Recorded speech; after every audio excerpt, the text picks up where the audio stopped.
जय गुरुदेव।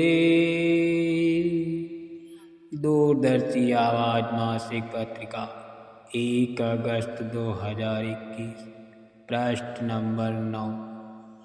जय गुरुदेव डायरी से अपना साधन। कुछ देर बाद मैं पेशाब करने गया तो अपने को अनुभव करता हूँ कि मैं इस पृथ्वी पर चल ही नहीं रहा हूँ और बदन में इस कदर स्फूर्ति है कि सालों दिन और रात काम करूं पर थकने का नाम नहीं। गुरु महाराज ने पूछा कि अब गुरु की दया समझ में आई, इसलिए लोग गुरु के पास दौड़ते रहते हैं। आम लोगों को गुरु की इस दया का आभास नहीं होता। जिनके दिल के हृदय से मिलना चाहते हैं, गुरु उन्हीं पर दया करते हैं। आज हमारे स्वामी जी महाराज ने अपार दया करके हमारे ऊपर की है और गुरु महाराज ने समझाया कि इसी दया को देने के लिए गुरु बार बार सत्संग में बुलाते हैं और अपना दर्शन देते हैं और कहते हैं कि तुम अपनी अपवित्र आँखों से हमारी पवित्र आँखों को देखो, तुम्हारी धुलाई कर दूंगा। धन्य धन्य गुरु, अनेकों बार गुरु धन्य धन्य। तुम्हारी महिमा अकथ है, अगोचर है, वर्णन कोई नहीं कर सकता है। अल्पज्ञ जीवों पर तुम ही दया करते हो। तुम्हारी रहनुमाई में महासुख है। तुम ही अंदर के भंडार हो। तुम्हारी कृपा मात्र से जीव अनेकों युगों के पाप कर्म से मुक्त हो जाते हैं और गुरु की मोहिनी मूरत देखता ही रह गया। इसी स्वरूपों में भगवान आया करता है। लोग भगवान को पहचान नहीं पाते। ऐसे भगवान सदा आते रहे जो इन्हीं शक्तियों में आते हैं। गुरु बोले बैठ, साधन और मेहनत के साथ करो। गुरु तुम पर खुश है और तुम जैसे जैसे साधन बढ़ाओगे वैसे वैसे तुम्हारी तरक्की होगी। इंद्रियों के विकारी अंग गुरु की कृपा बात से खत्म हुए और साधन में लग गया। जो गुरु ने कृपा की वो तो साधक ही समझेगा। जब मैं साधन में बैठता था तो इस बात का विचार रखता था कि मुझे कोई देखे नहीं और गुरु की दया लेता रहूं। जहाँ तक हुआ लोगों की आँखों से बचाकर साधन करता रहा। मैं जब कभी आँख बंद करता और सामने सहज भाव देखता तो सिनेमा की तरह दृश्य दिखाई पड़ने लगते हैं। खुले शहर, सुंदर महल, सुंदर वाटियाँ, सुंदर नारियाँ, सुंदर पक्षी, सुंदर देवता आदि नजर आते हैं। जब जब ज्योति नजर आती है मालूम होता है जिस तरह मंदिर में घंटा शंख स्पष्ट धुन सुनाई देती है और जब उस धुन में प्रवेश होता था तो बोली मालूम होती थी जैसे कि कोई कुछ कहता साफ सुनाई देता है। कभी कभी ऐसा होता है कि प्रश्न करता हूँ और वो मुझे उत्तर देता है। ज्योति इस स्थान पर नजर आती है, बड़ा दिव्य स्थान मालूम होता है। मालूम पड़ता है कि राज्य क्या चीज़ है। जड़ के समान इस मृत्युलोक का है। जड़ के समान इस मृत्युलोक का है। इतना सुख मालूम होता है इस स्थान की ज्योति का, अर्थात वहाँ की रचना को मैं छोड़ना नहीं चाहता हूँ। ऐसा मालूम होता है कि गुरु ने शॉर्टकट रास्ते में पहुँचाया है। सूरत में ताकत आने लगी और मन में अहम भाव प्रकट हुआ। एक तरह की मरोड़ पैदा हुई कि मैं कुछ भी कर दूं। इस स्थान पर मुझे मन की बहुत सी सिद्धियां मानसिक बल की मिली और मैंने जो चाहा किया।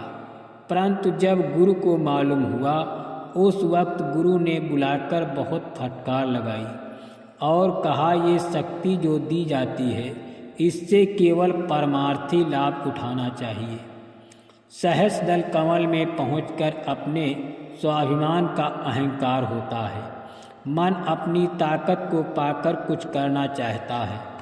जिस तरह से इंद्री में इच्छा होती है कि मैं सारा का सारा भोग भोगूं, ज़्यादा तादाद में, उसी तरह से मन जब अपनी ताकत पा जाता है तो इसे जल्दी होती है कि मैं क्या करूं। मन में एक तरह की विकल्प शक्ति है, वो आ जाती है। चाहिए ये कि मन उसी रचना में अपना खेल दिखाए, परंतु यहाँ पर दिखाना चाहता है, पर सतगुरु सेवक को मन की ताकत से बचाता है और चाहते हैं कि मन की शक्ति का प्रयोग किसी संसारी आदमी पर न कर बैठे, नहीं तो साधना में बहुत भारी नुकसान होगा। सूरत जब सहस्रदल कमल में आदिवासी निरंजन का दर्शन करती है और मन अपने सही रूप में आता है, तो मन में वही ताकत न्याय की पैदा हो जाती है जो निरंजन भगवान में है। निरंजन भगवान न्यायवान है। मन इस स्वरूप का रूप जब बन जाता है तो वह ये भी चाहता है कि मैं सच्चा न्याय करूं, जैसा जो करता है उसको कसूर के अनुसार सजा दूं। भगवान राम सहस्रदल कमल से आए थे, निरंजन भगवान के हुक्म से। जब श्री रामचंद्र जी का मन उन्हीं के स्वरूप में लय हो गया, तब उन्होंने कहा, काल रूप मैं तिन कहूँ भ्राता, शुभ अर अशुभ कर्म फलदाता। मैं जिसका कर्म जैसा देखूंगा वैसा हिसाब करूंगा, इसमें कोई किसी का दुख सुख देने वाला नहीं। अपने कर्म के अनुसार भिन्न भिन्न शरीर पाकर कर्म भोगते हैं और किए हुए कर्मों का दंड सहन करते हैं। मन अब निरंजन स्वरूप में आ जाता है तो इसमें दैविक देवताओं की शक्तियाँ आ जाती हैं। यही मन सांसारिक भोगों का रस लेता था, यही मन दैविक होकर देवता कहलाता है। मन के वश को गुरु नीचे उतारते हैं, वरना मन का नशा उतरना बहुत कठिन है। यदि गुरु अपना अंकुश न रखें तब तो ये बहुत कुछ कर सकता है।